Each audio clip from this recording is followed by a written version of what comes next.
नमस्कार, स्वातीज किचन फूडमध्ये आज आपण उपवासाचे कटलेट बनवणार आहोत. क्रिस्पी रेसिपी आहे. यासाठी साबुदाणे भिजवायची गरज नाही. अगदी कमी वेळात आणि झटपट ही रेसिपी बनवून तयार होते. सोबतच दह्याची चटणी आहे. उपवासासाठी हा एक बेस्ट पर्याय आहे. जर साबुदाणे भिजवलेले तयार नसतील तर हे कटलेट बनवण्यापूर्वी साहित्य काय लागेल ते बघूयात.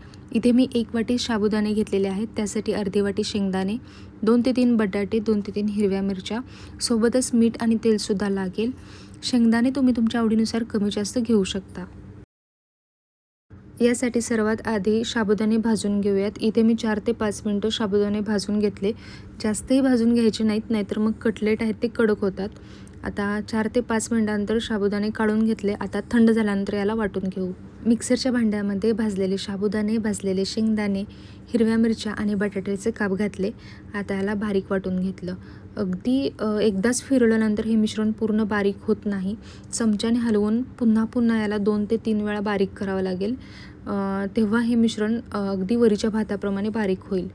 हे पहा, अशा प्रकारे हे मिश्रण चमच्याने हलवून घेतलं आणि पुन्हा फिरवून घेतलं. याच्यामध्ये मीठसुद्धा घालू म्हणजे ते सर्वत्र लागेल. मी हे मिश्रण 2 बॅचेसमध्ये करून घेतलं, कारण भांडं थोडंसं छोटं होतं. आता प्लेटमध्ये हे मिश्रण काढून घेतलं. याला हाताने एकजीव करूयात. असा एक गोळा झाला पाहिजे आणि तो होतो, कारण की बटाटा आहे, शेंगदाणे आहेत, त्यामुळे याला बराच चिकटपणा आलेला असतो. त्यामुळे अगदी सहज आपल्याला जो हवा आहे तो शेप याला देता येतो. आता हे मिश्रण तेल लावून 10 मिनटं भिजत ठेवूया, म्हणजे कटलेट आहेत ते छान होतील. आता 10 मिनिटांनी तुम्ही बघू शकाल हा गोळा असा छान भिजलेला आहे. आता याला पुन्हा मोडून घेऊयात आणि जो हवा आहे तो शेप देऊन तुम्ही याला तळून घेऊ शकता. आता कटलेट बनवायला घेऊया. अगदी नॉर्मली गोल चपट्या आकाराचे जे कटलेट असतात तसेच कटलेट मी इथे बनवणार आहे. त्यासाठी एक गोळी घेतली, त्याला लाडूप्रमाणे गोल आकार दिला आणि त्यानंतर दोन्ही हाताच्यामध्ये प्रेस करून ती चपटी केली. आता इथे तुम्ही बघू शकाल मी गोल असा लाडूसारखा आकार दिलेला आहे आणि दोन्ही हाताच्यामध्ये प्रेस करून याला चपटा आकार दिलेला आहे. जास्त जाडी ठेवायची नाही, कारण आपल्याला क्रिस्पी कटलेट हवे आहेत. तर थोडासा जास्त जाडही नाही आणि खूप पातळ नाही, अशा या प्रकारे गोळी आहे ती करून घ्यायची आहे. तुम्ही ते बघू शकाल सर्व कटलेट बनवून तयार झालेले आहेत.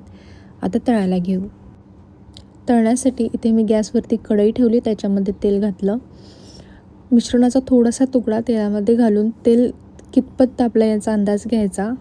तेल तापल्यानंतर याच्यामध्ये कटलेट घातले.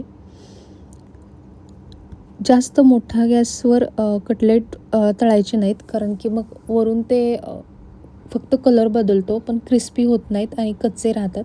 त्यामुळे मीडियम गॅस असावा आणि मीडियम गॅसवरती इथे मी कटलेट तळून घेणार आहे.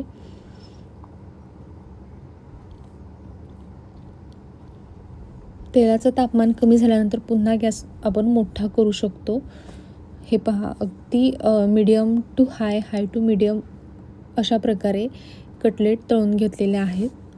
तुम्ही ते बघू शकाल अगदी सुरेख असा रंग आलेला आहे. याचप्रमाणे बाकीचे कटलेटसुद्धा तळून घेऊयात. जास्त घाई करायची नाही कटलेट तळताना. अगदी मध्यम गॅसवरती सुरुवातीला तळून घ्यायचे आणि जास्त डार्क किंवा ब्राऊन कलर येईपर्यंत तळू नका, नाहीतर मग ते थोडेसे करपल्यासारखे लागू शकतात. इथे तुम्ही बघू शकाल सर्व कटलेट बनवून तयार झालेले आहेत. आता दह्यामध्ये थोडंसं मीठ, लाल तिखट, शेंगदाण्याचं कूट, मीठ आणि साखर घातली. तुम्ही या दह्यासोबत हे खाऊ शकता किंवा कोरडे खायलाही खूप छान वाटतात.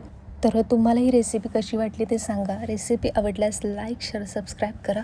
पुन्हा भेटूयात अशाच एका छानशा रेसिपीबरोबर. तोपर्यंत धन्यवाद.